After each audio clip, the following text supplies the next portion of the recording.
మా లోకంలో ఆ దానం చేశాం ఈ దానం చేశాం అంటారు, గొప్పదే. అసలు నిజమైన దానం ఏదో తెలుసా? గొప్ప దానాలు చేసిన వ్యక్తిగా కీర్తింపబడేవాడు ఎవడో తెలుసా? మహాదాత అని కీర్తింపబలిచిన వాడు ఓర్పు కలిగినవాడు. తాను కోపాన్ని పొందడానికి కావలసిన శక్తి ఉన్నవాడయ్యుండి అవతల వారిని ఇబ్బంది తన శాపము చేత పెట్టగలిగిన వాడయ్యుండి కూడా అలా చెయ్యకుండా నిగ్రహించుకుని ఓర్పుతో పావు కుబుసాన్ని విడిచిపెట్టినట్టు కోపాన్ని విడిచిపెట్టి నిలబడిన వాడున్నాడే, వాడమ్మా దాత. వాడు చేసిన దానం ఎవరు చెయ్యరు.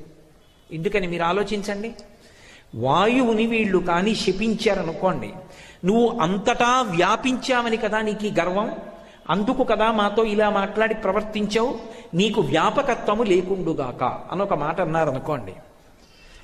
ఆ వాయువు చిత్రం ఏమిటంటే అశరీర శరీరేషు వాయు